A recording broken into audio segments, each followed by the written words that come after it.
अटल जी से तुलना की जाती है। अटल जी का जो दौर था, जो सरकार थी, उस वक्त जो चुनाव लड़ा गया था अटल जी की लीडरशिप में, आपको लगता है अटल जी से ज्यादा पॉपुलर है मोदी? उस वक्त में जो स्थिति थी बीजेपी की देश भर में, इस वक्त अलग लहर है, आपको लगता है, जो आप लोग दावा कर रहे हैं? देखिए, बीजेपी की लहर अभी तो मुझे दिखाई पड़ती है और मुझे लगता है लहर के आधार पर हम सरकार बनाएंगे। अटल जी से तुलना करें, अटल जी से ज्यादा पॉपुलर है वो मोदी? तुलना करने का काम आपका है। पॉपुलर है अटल जी से मोदी ज्यादा? भैया, आप कितना भी ट्राई कर लो, कुछ नहीं निकाल पाओगे। क्यों समय बर्बाद कर रहे हो?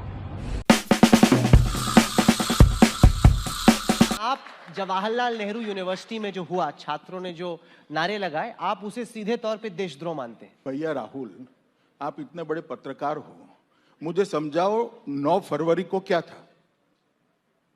देश की आजादी के दिन था, गणतंत्र दिन था, जेएनयू की स्थापना दिन था, क्या था? जरा बताओ तो मुझे, क्या था? नहीं, क्योंकि नहीं, 9 फरवरी को क्या था, पहले ये बताइए। मैं बताता हूं। कुछ छात्रों ने आके नारे लगाए। 9 फरवरी को क्या था? तोड़ने की बात की।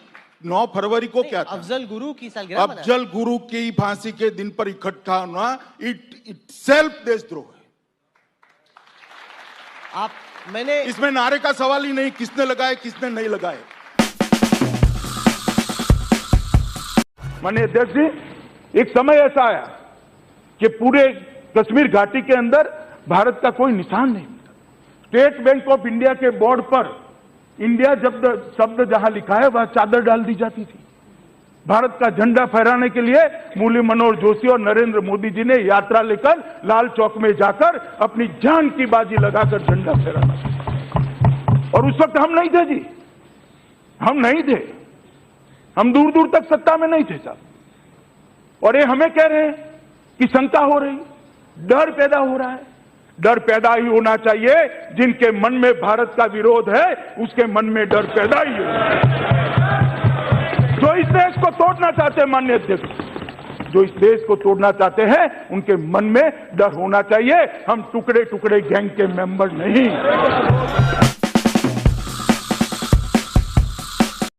ये विषय नहीं, मगर जवाब चाहिए तो मैं दे दूं उसका। आप खड़े होकर रिकॉर्ड पर कह दो, मैं तुरंत जवाब दे दूं। 13 बार आपने करा है, जब आपकी बारी आई तब सहन नहीं होता है। 13 बार ऐसे चुनाव करा है कांग्रेस पार्टी ने, और देश की सुप्रीम कोर्ट ने निकाल दिया इसको। देश की सुप्रीम कोर्ट ने इसको निकाल दिया है। एंग्री नहीं हो रहा हूं, एंग्री जरा भी नहीं हो रहा हूं भैया। इतना है, ऐसा है, सुनिए तो मैं बताता हूं। आवाज, मैं जरा भी गुस्सा नहीं हूं, आवाज ऊंची हुई है, सुनिए भाई।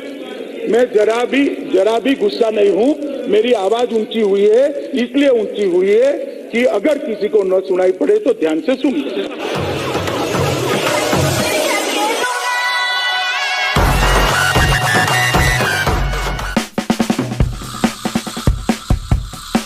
सदस्यों ने कह दिया कि सरदार पटेल जम्मू कश्मीर को पाकिस्तान को देना चाहते थे।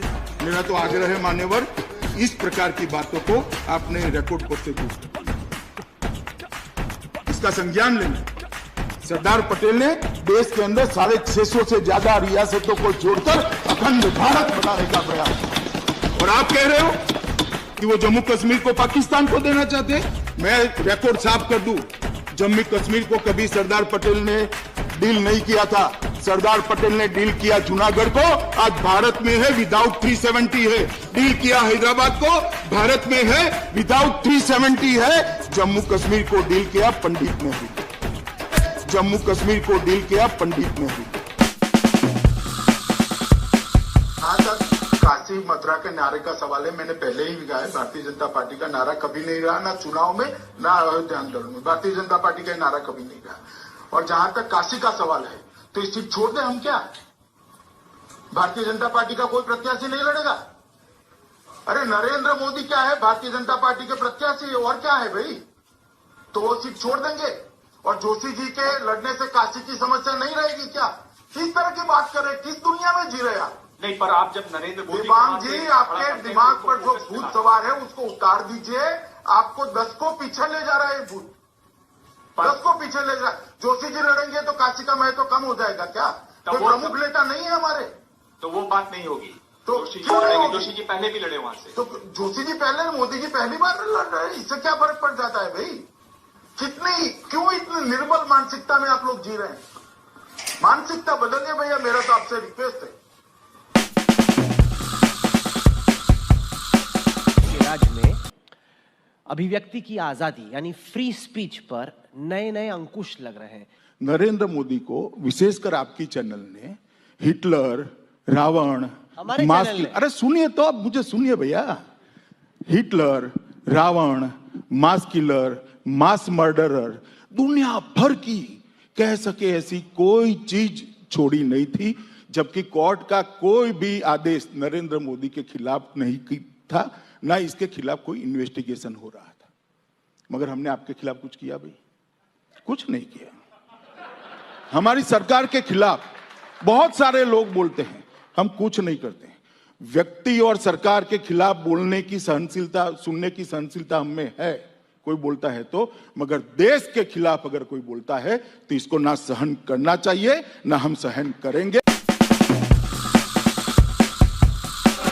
और पाक ऑक्युपाइड कश्मीर, मेरा सवाल है स्पीकर महोदय सरकार से कि क्या पाक ऑक्युपाइड कश्मीर किसका हिस्सा है? ये सरकार बताए, ये सरकार बताए।